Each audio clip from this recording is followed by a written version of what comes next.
We are just leaving the hotel now, and what a beautiful hotel it was. This place is absolutely gorgeous. I love all the stonework around this town, but you can see here's the courtyard. Beautiful pool, hot tub, restaurant, everything you could ask for in this place. Mexico has some amazing historic hotels, but speaking of history, today we are taking you to Pyramid, and it's not far from us here, only a couple hour ride. So we're loading up our Harley Davidsons that we all got courtesy of C&M Motorcycle Tours. They all seem to be running good. Any problems with your bike, Pamela? Well, the shocks were aired up, so he done that for me this morning. Perfect.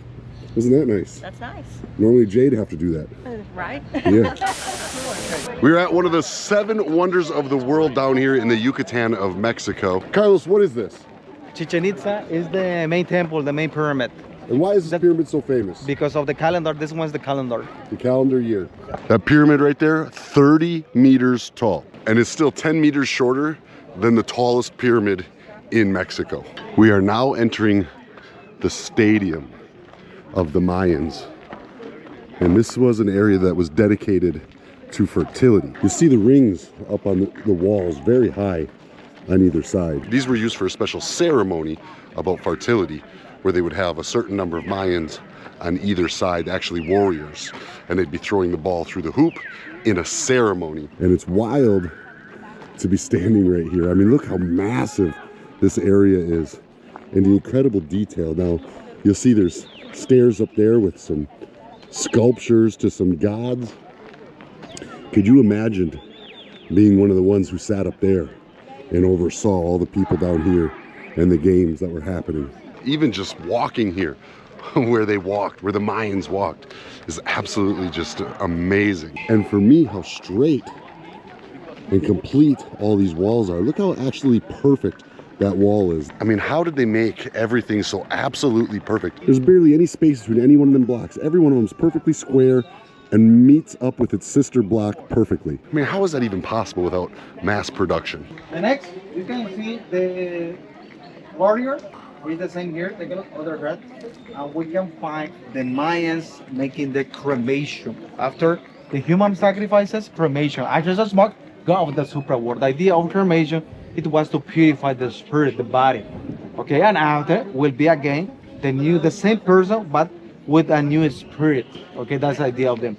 So the Mayan people had many enemies, and when they would capture or find an enemy, it wasn't to enslave them or send them away. It was to bring them to this altar and ultimately take their head. They would decapitate them. This entire altar was made specifically for decapitating their enemies. Meanwhile, there's an altar right over here where they would do dancing rituals and such to go along with the decapitation. And here you're going to find pictures of the skulls honoring the decapitations that happened. You can find many carvings inside this land of the warriors holding the heads of their enemies, which they just cut off. We think we got it tough now, but can you imagine what it was like when you were an outcast or from a different area and they would just capture you and take your head off? Thank God we've made progress. And this here was their government and military structures.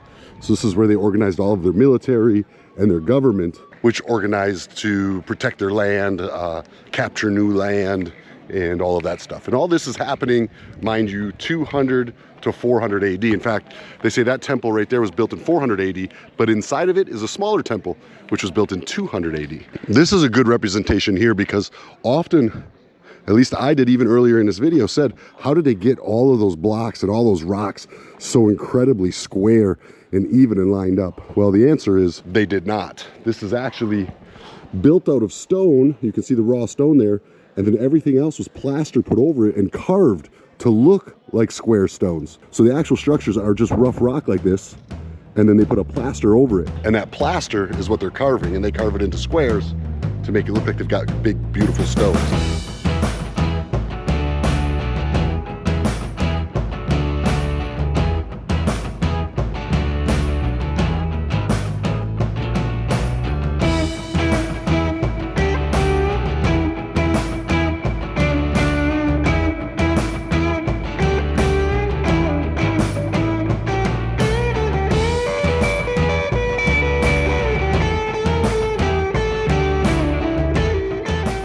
Having my friends fly out to meet me and ride across Yucatan with this tour company has been really great. Riding through and exploring these little towns with them is such a difference from riding through most of the mainland solo earlier this month.